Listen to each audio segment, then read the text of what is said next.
And I had an idea that I think might help the cold opens if we discuss what the cold open is going to be about before we do the cold open. Not a long conversation, just enough to give me a heads up so that I can respond better. Because this, and by the way, this is totally about me. Your cold opens are fine. My response to them is less than stellar. Hey, buddy. What's up? All right. So this is a banana. Okay. Here's the top. Here's the bottom. How do you open it? From the top, from the stem. You take it from the stem and you peel down? That's the way I would do it, yes. Yeah, you're wrong. You squeeze it from the bottom. No, we could do a different one. You don't have to do a banana thing. All right, yeah, let's just do a cold open, and then let's do okay. Because I know so what's the cold open going to be about?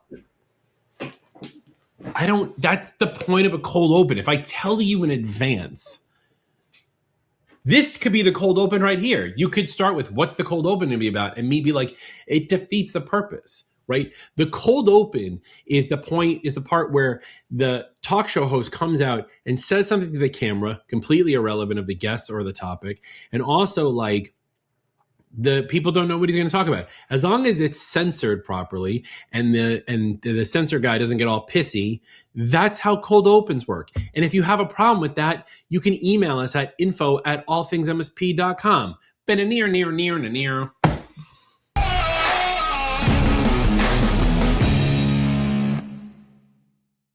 Let's be honest. Tracking Microsoft 365 licenses and Azure consumption manually is a profit killer. If you're still using spreadsheets to reconcile your billing, you're likely leaving money on the table every single month. That's where Sync 365 comes in. No more missed renewals, no more oops on prorated charges, and zero manual data entry. Sync 365 captures those mid-month changes automatically, ensuring your margins stay exactly where they belong. Stop the billing chaos and start recovering that lost revenue today. Head over to atmsp.link/sync365 to get started. That's atmsp.link/SYNC365. Level up your email domain security and deliverability. Reduce business email compromise and reel in that pesky email phishing. Make DMARC a new revenue stream for your MSP. Becoming a managed service provider partner with Easy DMARC is a great opportunity for your business to boost sales and decrease risk. Your customers need DMARC. Your job is to let them know that their email domain might be at risk. Find out more today at atmsp.link/EasyDMARC. That's atmsp.link/EasyDMARC. What's up, everybody? Welcome to All Things MSP. I am your host, Justin Esgar, and with me, my co-host, producer extraordinaire, and the man who finally shaved, which means a lumberjack somewhere has lost his purpose, Mr. Eric Anthony. Yes, the majority of the beard is gone. Yes, now you have the fluffy, is what we call that. Just a little bit of fluff. Yeah. And I don't know how long that'll last. I may just go back to the mustache and goatee. Yeah, because that's cool in 2026. I always just I shave like once a week. I have a beard trimmer. I just shave once a week. My rule is like if my hair length and my beard length are the same, one of them has to go. That's just life lesson number 486. Life lesson number 1 in my family is pants. Okay. You have to explain this one. Oh, you have to wear pants. Like you can't like I know families who like let kids like run around in like their underwear and stuff like that, even like in the house. We never allowed that. Rule is you have to wear some sort of pant.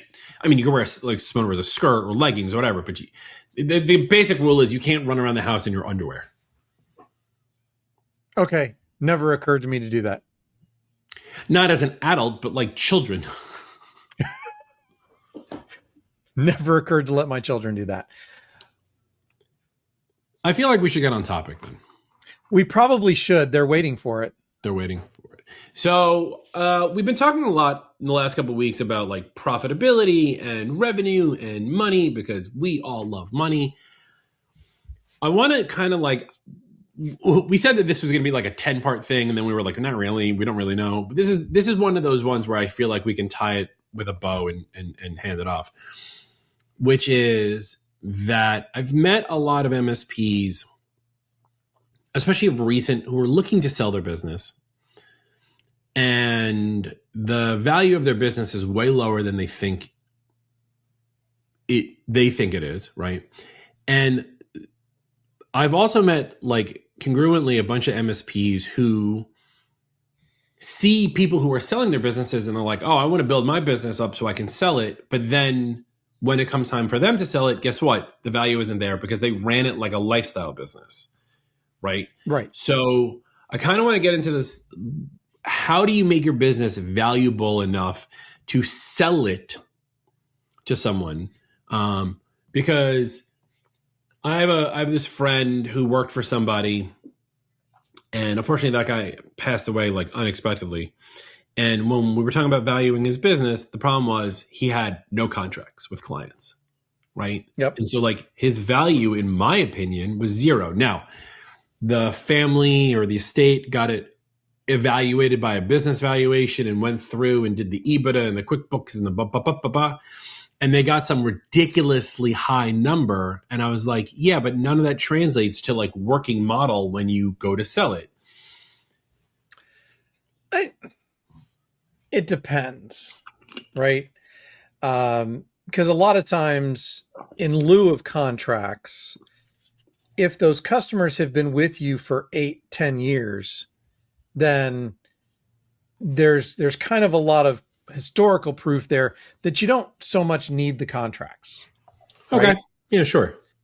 Now, that doesn't happen all the time. And in this day and age, when businesses come and go quickly, you know, if the business has only been around for 5 or 10 years, you don't have that much longevity in terms of your clients, because you didn't start out with all of your clients on day one of the business. Right.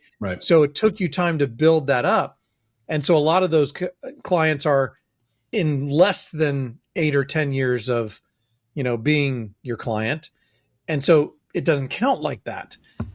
But contracts are the guaranteed way to show future value. Right. You can earn it with longstanding clients, but that's a whole lot harder than having contracts that allow you to prove it even easier. And I will say, you know, when you get your business valuated by an M&A firm or whatever it is, and they're doing the whole EBITDA calculation, there is a multiplier that is attached, and it's like a quarter or a half of a point for those clients that are, you know, that you've been with for a long time. My problem with the zero contract, even with a long-time client, actually even more so with a long-time client, is if the business owner sells, the client who's not on contract could immediately drop because no longer is my friend the IT guy there. It's now somebody else. I don't want to work with that person. And now what has the purchaser purchased? They've spent money and now they've got nothing in return. So that's why when I look at it from a sales perspective, I very much value the contract, also the transition time and stuff. And there's more to this. Like we're being really high level here, but like, you know, if you want to build a business to sell, there's so much involved beyond contracts. I just use this one as a starting point for us, Eric. But like, there's so much beyond that, because if you build your business as a lifestyle business, and what I mean by that, what I think, and I'm sure you'll agree with me on this one, is that you have just enough work to like pay your mortgage, pay for your food, maybe a vacation, you know, do whatever you need to do, but you're not like hardcore growth. You're not like I want it all kind of thing, right? Which is okay. Right. It's fine to be that. I'm not saying there's anything wrong with that, but I'm saying like a lifestyle business that's a 1 or 2 person company is a much harder thing to sell than it is if you are looking to sell, because then you're going and doing things in very different ways of how you're engaging with your customers, what kind of customers you're bringing on, what kind of tooling you're using, things like that, because you need to make your business valuable. Right. And to your point, having a lifestyle business is in the moment what most people want. I think most MSPs, especially historically, I think that's changed a bit because the whole industry has evolved into a more there's an opportunity to be more formal and be a larger business as an MSP than there used to be. Sure. It used to be that MSPs were a lot like plumbers, right? You know, it was one main guy. He went out and started a plumbing business. Maybe he hired some people, created a small business around that, and created a nice lifestyle for himself. I think that's where a lot of MSPs have found themselves. They didn't necessarily do it on purpose, but that's where they find themselves because they've created a nice lifestyle for themselves. What they're not doing is looking 5, 10, 15 years down the road to what do I eventually want to do with this? Right now, it's great. I'm living the life, right? Yeah. But what do I do in 5, 10, 15 years? And it's not just about, formalizing the business, although that has a lot to do with it. Some of the basic mistakes that some of these people make, having a spouse, significant other, whatever, do the books, right? If you're not paying them to do the books, then if somebody comes in and buys your business, they now have an added expense to the business that wasn't there before. I just had this conversation. A lot of people know that when I bring Amy out to shows, she's my photographer, right? And we've talked about the fact that if I want to treat this like a real business, I need to pay her like I would pay any other photographer. And I'm actually going to start doing that because that's not only is it fair to her, but it's also, if I were ever to sell this, which I have no plan on doing, anytime soon. Yeah. I'd hope you didn't sell it because I'd be the first thing they cut. Well, I don't want to do something with it, right? Sure. I'm not just going to want to let it die. I'm going to want to hand it off to somebody and hopefully have some type of financial gain from that. So I need to treat it like a business. And there's lots of little things like that you need to take into account when you're running the business so that when you're handing it off from yourself to somebody else, then it is a complete handoff. And this is where we talk about working on your business and not in your business. Because if you are an owner that is strictly working in your business and you sell it to somebody else and you step out, they have a huge, very expensive gap to fill. Yeah. And well, you covered a lot here. So there's a couple of things that I wanted to bring up. One is you have to think about the 5, 10, 15 year down the road, because if you're running a lifestyle business and you want to retire in 5, 10, 15 years, you're still going to be alive, right? Like you still need some sort of income, right. Social Security. You're not going to live on Social Security alone. So there's things you need to do in the business. Like one of the things I know a lot of people do, especially if they have LLCs as opposed to incorporated companies, is they take an owner's draw as opposed to getting a W-2, right? When you have it through an incorporated and W-2, you can do things like get a 401k and have it pull from your paycheck and have the company match it. Where if you do with an LLC, you can't do a 401k like that. There's trickery around here, but like you would end up with a Roth or something else. And if you're not putting it into it yourself, you're missing out. I'm using it as an example. I don't want to deep dive on that because I'm not a financial advisor. But like there are things like that you need to set yourself up with. The thing about bringing your spouse on as an employee, whether they're doing bookkeeping or whatever, if you're not paying them, and then you sell the business, and let's say the business doesn't need a bookkeeper because they have one. Now you have 2 people without income and without a job because you haven't set yourself up in such a way to like keep that money coming in. So there are things you have to think about, right? Like it's very easy for us to be like, I'm not yet 50, but like for, someone who's like in 50 years old, they want to retire by their time they're like, let's say 65, maybe nowadays, it's a little bit, later in that. Maybe it's like 70, right? Do you really want to still be telling people to restart their computers in 20 years? Probably not. But if you want to be able to like sell your business off to somebody, you still at 70, you're still kind of young, right? 65, you're definitely young. You can These live. days.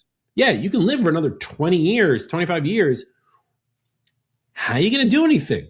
So there's things that need to be taken into account there when you're growing your business, and things that a lot of people, because it's very easy to be in the here and now because of, especially with everything going on outside. As of when we're recording this, I mean, Eric's got the shirt, right? Like everything's a dumpster fire and everything is fine at the same time, right? And maybe by the time you listen to this in 2028, we've reached utopia and we're all on starships like in Star Trek. And money's not an object and we don't have to worry about any of this stuff. But like currently today, it's something to be worried about because we so worry about like what's happening right now that we don't think about our futures. And that's a major problem for a lot of people. Well, yeah, especially because this business tends to be a very reactionary business, right? Now, I think we've improved on that. I think some people still live in a more reactionary world, but I think that, just like every other service business, we tend to react more than we're doing the standard, prevention type of work. And so, yes, those interrupts on a constant basis keep us from working in that quadrant of important but not urgent, because we're always living in the important and urgent quadrant.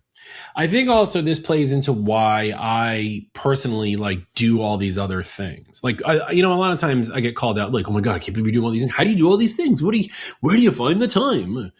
Actually, it was funny because I was talking to Paul Green. Paul Green had posted on his Facebook group about something about like building stuff with vibe coding. And I was like, yeah, I built Simply Games, and then I built Find the Food, and then I built Badge Scan, and then I literally last night I built myself a LinkedIn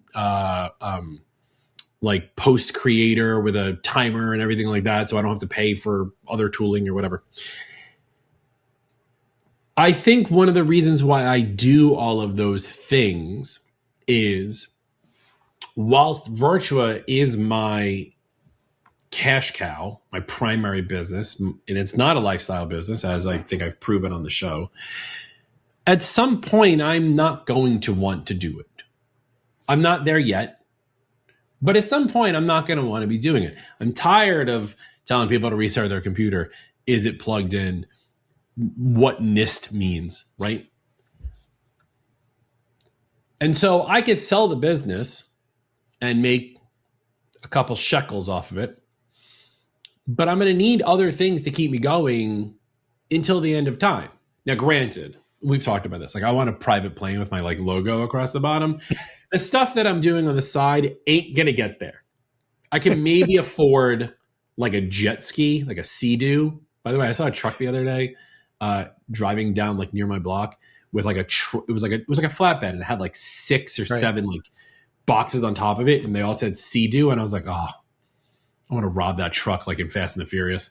But like that's kind of why I do those things. So like for me, I run my MSP and I run these other things with the idea of I want a future to be comfortable. I want a future to be good. Like I wouldn't mind, truthfully, like I wouldn't mind when I'm retired to do like 6 months on a cruise ship kind of thing, because like free food, free laundry, spa every day, go to the pool. I mean, I would never do a pool on a cruise ship. But like, No. the one in the spa is much nicer.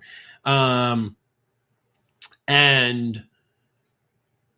it would be so much nice. It would be so nice. And so like, but like in order to do that, that's, by the way, to do that, I've like looked this up, like even on Norwegian, it's like $50,000 or some ridiculous amount of money. But to do that, like you're going to need some sort of income. You're going to need some sort of thing. You have to think about that now. Like we always talk about ICP, right? Like think about who your ideal client is. This is, I PR, ideal personal retirement. Right. And that's different for different people. Right. And like, I think I'm with you on the 6-month cruise, but No, also you're not on my cruise with me. I would throw you over. I'm not with you. No, but I think I could do that. Right. Right. But think about it. $50,000 for 6 months of your life. That probably is less than you're paying now. Yeah. But if you sell your business and you don't have any more income, you can't do that. That's what I'm saying. Like, you have to think about these things. You have to think about these things as your own business. And like, I understand people saying, like, I could hear the voices right now. I hear you in the car going, but Justin, I don't want to be more than 2 people big. Fine. That's not what we're talking about. Right. You still can be a 1-2 person shop, but still build your business so it is valuable to someone else. Even if you're a one person shop, what's the average? We say every tech should do $250,000 a year, right? Something like that. And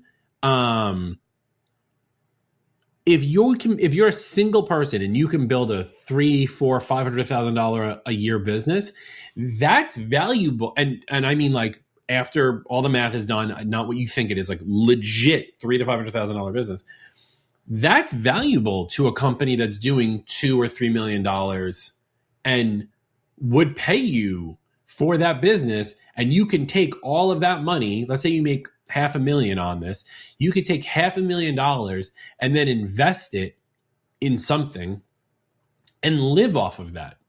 Right. So, but like, if you're not working on that and you are this 1 or 2 person company and you're only pulling in, let's say, $150,000, $200,000 a year, and none of your clients are on contracts, and you only do break fix or you do semi MRR or whatever, like, and then you're like, I want to get out of this business, you're going to open a lemonade stand because you have no income.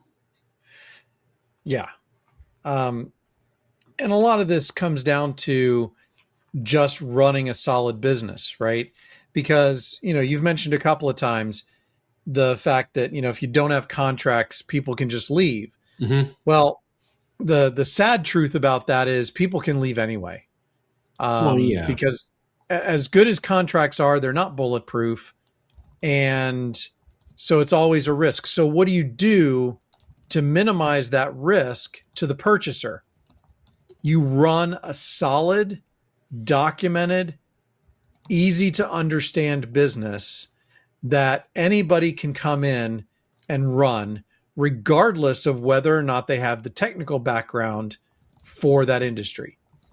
A good plumbing business is a plumbing business that can be sold by a plumber to a non-plumber, and that non-plumber can still run the business without needing the expertise of the original owner. Right. There's a lot of ways to do this. I mean, I'm trying to think of, like, you mentioned well documented. That makes sense. We've talked about contracts. I think also, like, I think a big thing is the idea behind the, even less so than the contracts, right? It's the, how much do your clients only want to work with you? Yep. Because if they only want to work with you, you can't sell. Like, because you want to get out, you can tell your client, oh, trust the new owner. They may not, right? And then so, like, there's value there. If you have employees, as an example, how much, how many of those, and you might not bring them all over when you sell your business. Like, the buyer might not bring them all over. So how many of those were clients only work with, only in that regards also. There's a lot you can do. You have to, like, I think you have to diversify. I know we talked last time about, like, niching in, but I think you have to diversify, not necessarily your client base, but, like, the way those clients are interacting with you in order to make it so that way it's less about you, the owner, and more about your business. You have to distribute the relationship, the client relationship, across your organization. Right. That's what really what you're talking about. And a lot of that comes down to systematizing how you have your relationships with clients. And ultimately, what we call that is client experience, right? So you design a client experience that does not revolve around you as the owner and provides a great experience through all of your employees, not just yourself. And that eliminates that problem. That's true. Yeah. Because like the thing is like, I've bought a couple companies before and I've looked at other companies to buy and things like that. And a lot of the times it's me trying to decide, is the company valuable or am I just buying the client list? There's a difference between those two things. Yes. Because the company being valuable is the clients plus all the other assets, plus the employees, plus all these other pieces versus just a client list. Because if it's just a client list, I'm not going to buy it. Right? Because it has the least amount of value. Exactly. And it's not only the least amount, it's also the highest risk because those clients can leave. Also, I could always just say to myself, well, if you're going to retire anyway, whether I buy you or not, I'll let you just retire and then I'll just wait for those clients to call me anyway. Right? Yeah. Like, why would I spend the money to do that? Like, that's a thought that a lot of purchasers have. So your business to be sellable has to be more than just your client list. On the negative side, like we said, can't be just everyone going to you all the time. I mean, if you're a one-person company, it's a little different, right? But like, you have to have a nice little package to sell. What's your differentiator? Yes. What's your specialty? What's something that you have that no one else has? If you have the domain a.com, that's very valuable. You know, if you have, we were joking around about this the other day. So the Apple Consultants Network program is now called the Technical Apple Partners Network. And if you go to technicalpartner.apple.com, you can find the consultants. There's only 27 consultants who are Apple Premier Technical Partners. And the joke here is that they only list in alphabetical order. And I own a company that starts with the letter V. So I'm on the second page by default, unless you're searching like New York, New York. And so I was joking around that I'm going to rename my company AAA Virtua. You know, like there's value in certain things like that. What do they call that? Intrinsic value, right? That go beyond just your client list. But these are things that you need to think about because you want to have this nice little package to sell. Because the M&A guys are just going to go straight after QuickBooks, right? Sure, if you want to do it from that perspective, if you're looking to get PE funded or something like that makes sense. But if you're looking as an MSP to sell to another MSP, in my opinion, like I want to see some value beyond the dollars. Does that make sense? But even the investment guys though are going to qualify those numbers in QuickBooks, right? Because there's a difference, like we've already talked about, of the revenue that's coming from contracts and the revenue that's not coming from contracts. They're going to treat those as two different things and value the revenue coming from contracts a lot more than the revenue not coming from contracts. Right. And obviously like you could say, I was thinking about this as an example, right? Like, I don't know how the math would work out, but like, let's say you have two customers like that you have on contract that you do like MSP work for, but you're also a super gold Microsoft partner and you sell 100,000 Microsoft licenses right out there. In my opinion, those Microsoft licenses don't count for anything, right? Because like dollar wise, let's say it's 100,000, make it easy. They're $2 a piece. That's $200,000. But really the MSP work is what we want, what another MSP is going to look to buy. Right. So on paper, you could be a $250,000 company, but in like reality, you're a $50,000 company, in my opinion. Right. Well, and the margin on those licenses is so small that it's not attractive anyway. That's my point. Right. So like you have to, when you're looking at your own numbers, you have to look to see what kind of like skewing is involved there and really figure out your actual value. What I would suggest everybody does is do like run a report, like list all of your customers, what you're getting paid for monthly from them for labor services versus licenses and anything else, and calculate what those numbers look like. Because I think a lot of listeners would be shocked at their actual numbers when they break it out like that. Because it's easy to look at it. It's really easy to go to your PSA and look at your invoice, right? Hey, I made $5,000 on this customer, but they only have 10 computers. How'd you make $5,000? Well, really, I made $2,000 on the computers, and I sold $3,000 worth of licenses. Yes, but what were your COGS on those $3,000 worth of licenses? Oh, $2,950. So now you've made $2,050 on a client you think is worth $5,000. That's a discrepancy. Well, and that's where profit, comes into the multiplier. Right. The more profitable you are, the higher the multiplier. Right. So there's things to take into consideration. All right. Well, I hope now that we're wrapping this up that you, the listener, understand what you should be looking for when you're looking to build. If you want to build to sell, and it is a different mindset than build to live. Build to sell and understand every piece of data that's going in there. Understand every dollar that's coming in, where it's going, how it's coming in, what those things mean, and keep track of that value yourself. It's not hard. You can Google EBITDA, EBITDA calculators and put your numbers in. Look at your last 5 years of QuickBooks. Look at the consultative income versus the licensing income or hardware income. Where do those numbers lie? Where do you actually fit in? What is your longevity on customers? What is your new customer growth pattern look like? What does your churn look like on old customers? These are all things. If you're not thinking like this, you're not running a business that you're ready to sell. You're running a lifestyle business. And again, I just want to preface by saying, well, it's not really a preface, it's the end of the show, that I want to postference that it is okay if you want to run a lifestyle business. But you need to be acutely aware of the fact that that is what you are doing. And you need to make sure that if that is what you're going to do, and again, if that's okay, that you set yourself up for a future when you're done running that business. Right. I think the point there is they are not mutually exclusive. You can have a lifestyle business, but package it, to use your words, in a way that makes it valuable to somebody else. You can do that too. Cool. Any final words?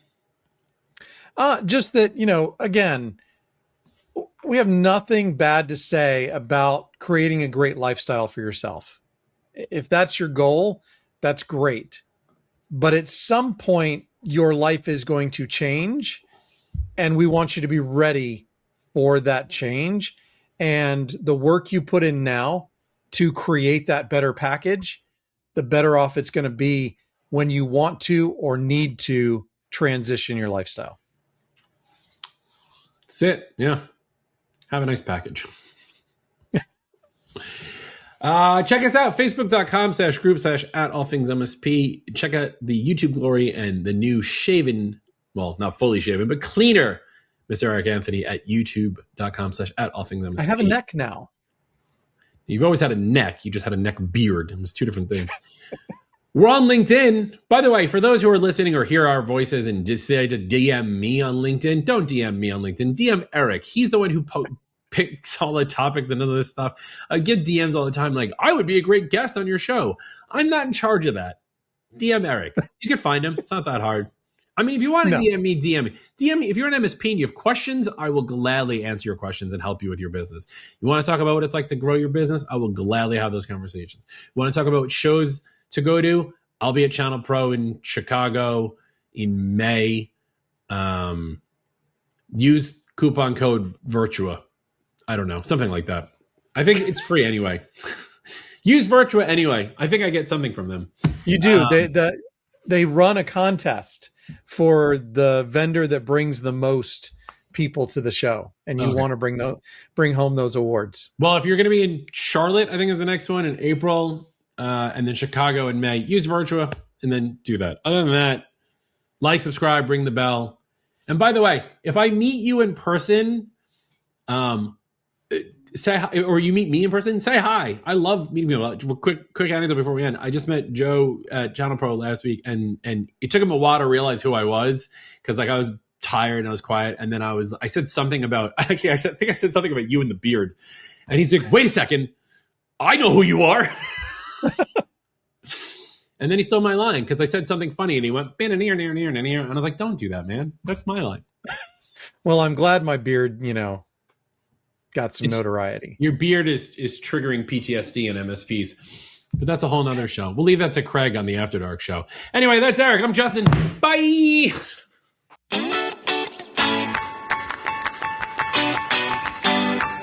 Thank you for listening or watching the All Things MSP podcast. If you liked this episode, go ahead and give us a thumbs up, hit that like button, and consider subscribing to catch all our weekly episodes. And from your host extraordinaire, Justin Esgar, and myself, Eric Anthony, your humble producer and All Things MSP founder, thank you very much for spending your time with us. If you are not aware, All Things MSP started as a Facebook group and now supports over 6,000 members. We also have a LinkedIn page for those of you who don't do Facebook, and make sure to check out our YouTube channel for even more content. A special thank you to our premier sponsors, Easy DMark, Gozinta, and Sync365. And thank you to the rest of our sponsors. Without sponsors, we could not do what we do for the MSP community. Please consider checking them out. The All Things MSP podcast is a BizPow LLC production. The views and opinions of the hosts and guests are their own and do not reflect the thoughts and opinions of any employer, vendor, sponsor, or random taxi driver in the Metro DC area. Be sure to join us next week for another exciting episode.